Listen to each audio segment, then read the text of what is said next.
It's the 26th of October 2021, and another little shit quick video today looking at a few different things.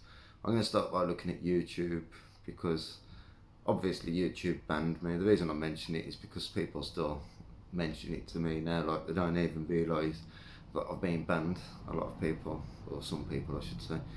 So yeah, YouTube have banned me. They've banned my main channel, which had over 18 million views and nearly 30,000 subscribers. They banned me from uploading, they've totally took down my whole channel, in all fairness, and they used a video looking at John Podesta and Tiny Podesta as an excuse to do that, as an excuse to take my channel down. And to be honest, I've just been so busy lately, I haven't really had time to do much other than what I've been doing, which isn't really a lot, but I'm still sitting here pissed off as fuck about a lot of it. I mean, about YouTube, for a start off, YouTube is a joke. I mean, I'm not only from a creator's point of view, but also from a viewer's point of view. No matter which way you look at it, YouTube is an absolute joke. I mean, adverts now, it's so obvious they want you to pay for YouTube Premium. I will never buy a single product that is made by Google. If it's got Google on it, or if it's got anything to do with Google that I know of, I will not buy anything, like I said, that's got anything to do with Google. At the end of the day, I'll do my best to stay away from it. I mean, I'm not one of these people that have got things like Alexas and all that sort of shit anyway, and you know, that sort of shit don't really interest me. If I want to listen to tunes, I'll just, you know, listen to them the old fashioned way through the internet, like, you know what I mean? I don't need to an Alexa listening in on all your conversations. But yeah, YouTube shit adverts. And in all fairness, YouTube just seem to do these adverts, like I say, just to irritate you. It's like, how many times now do you watch these YouTube adverts and they're just adverts for other Google products?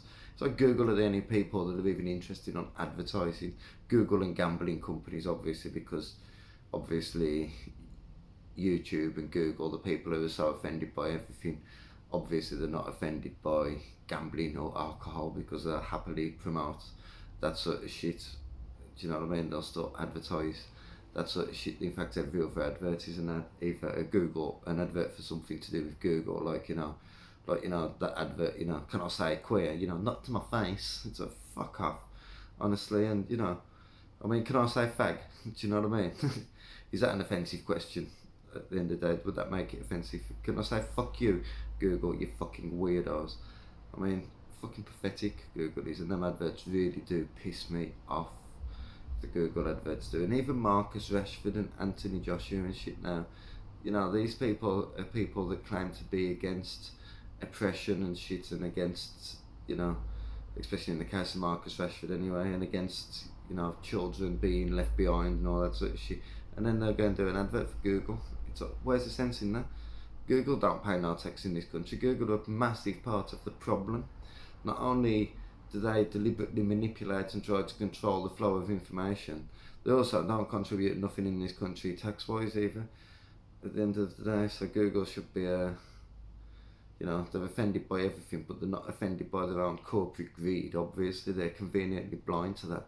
They're not offended by human sex trafficking and shit. That's why they happily pay Andy Rubin a fortune, even though he'd been accused of crimes that sounded like human trafficking. Well, in all fairness, was human trafficking. He bragged to shareholders about actually owning women, the creator of Android.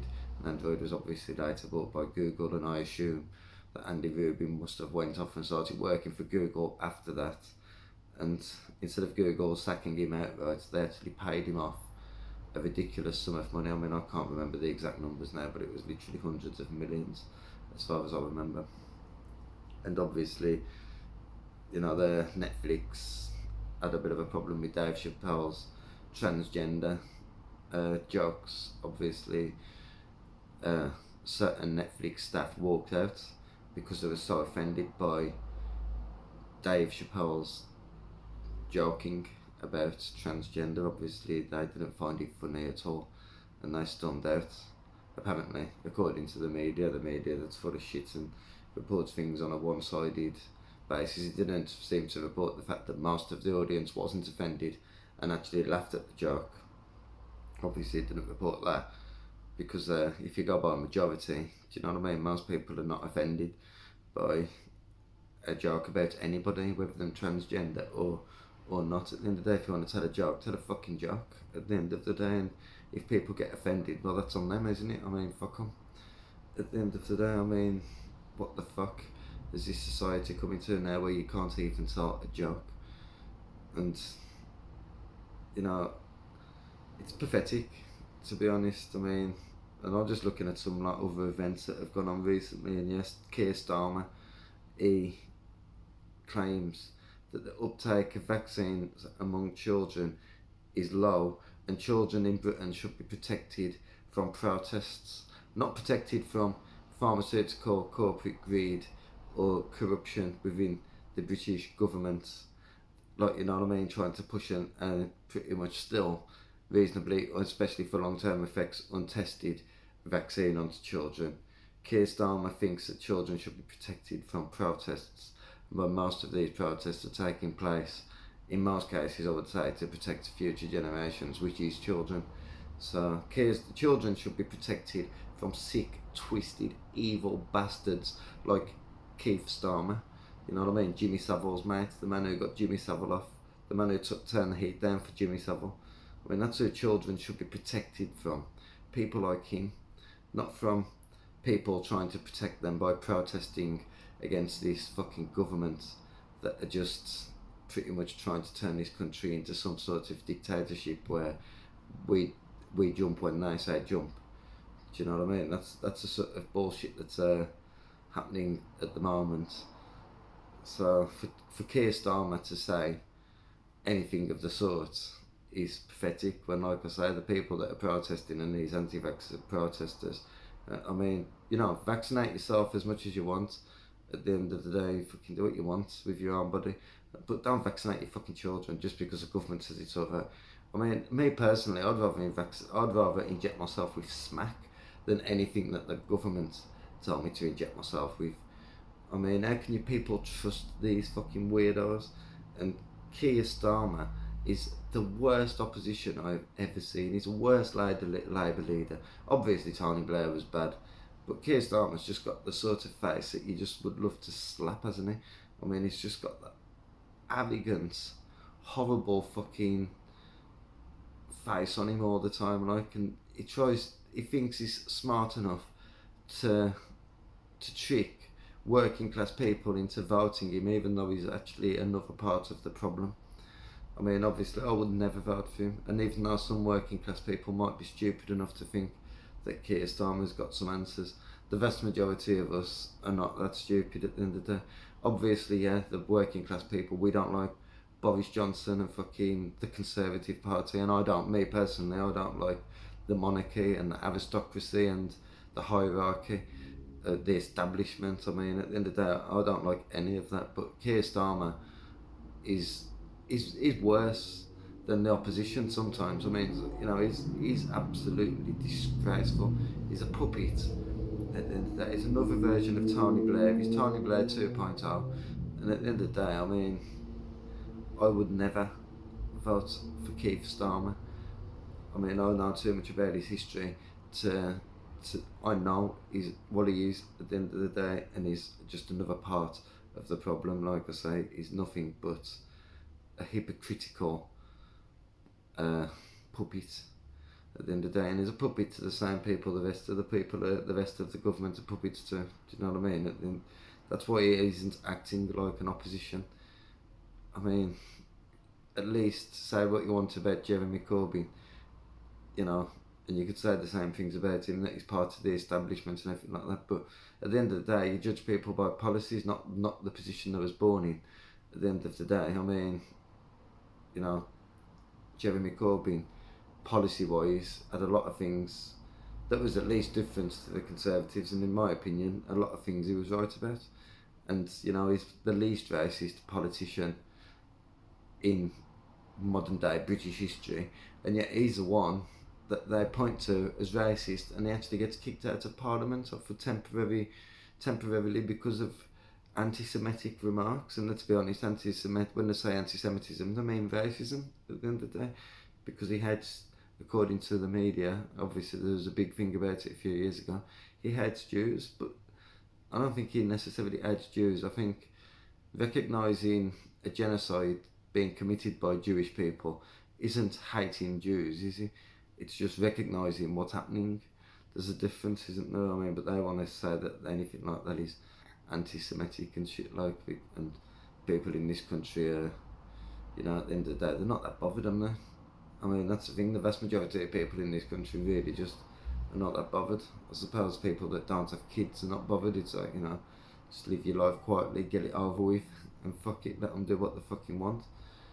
And you know, this country, you're preoccupied, you're working all the time, and you come back from work and you're too tired to do anything other than watch television, or at least I am anyway. And you know, a lot of people, me personally, I smoke a little bit of weed from time to time, but a lot of people drink and shit like, and you know, and I'm the one who's classed as the you know, the druggie, because I smoke a bit of weed, whereas people who drink, that's not being classed as a druggie. There's, you know, that's a drunk.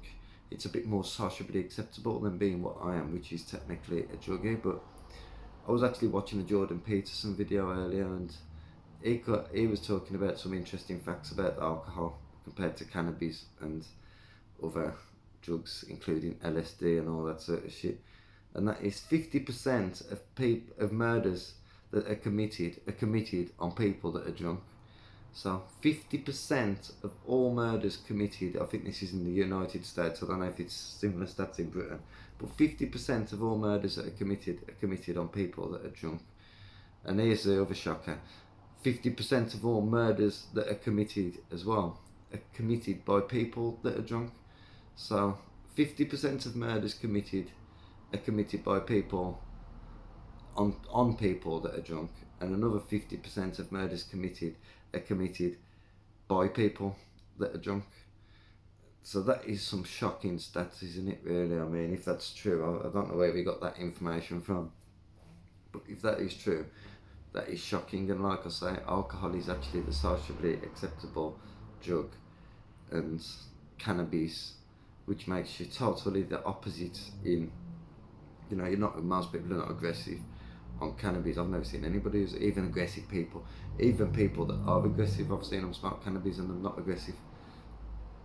So, you know, it doesn't make you aggressive like alcohol does. It doesn't make you lose control of your mind and body and soul and shit like alcohol does. It doesn't make you black out, your memory totally fucking vanish like alcohol does. I mean, like I say, I drink very occasionally, and if I do drink, it tends to be maybe 1 or 2 shots of some sort of spirit at the night time for the most. I mean, I don't think there's nothing wrong with an occasional drink, but I think when it comes to drunkenness, obviously, and people that drink, you know, binge drinking and drinking a lot and getting yourself absolutely fucked, obviously it's easy to see how fucking crazy things happen when you put yourself in that situation. Obviously it does. I mean, you know, when I look at even just my own personal experiences, I mean, how many of the craziest and worst things that have happened when you're fucked, when you're drunk, like, or something like, because I used to go out and drink regularly when I was young. Obviously, I haven't drunk for years now, but when I was young, obviously, I did used to go out and drink regularly and get myself into all kinds of trouble, or narrowly avoid all kinds of trouble and shit like, and you know, lucky in a way to be alive. But that's, you know, that's how people spend the youth, isn't it? At the end of the day, fucked up. And you know, it's a bit of a crazy thing. 50% of all murders are committed on people that are drunk, and 50% of all murders are committed by people that are drunk. So that is a crazy fucking stat for one of Britain's most commonly used legal drugs. But yeah, thanks for watching. I'm out.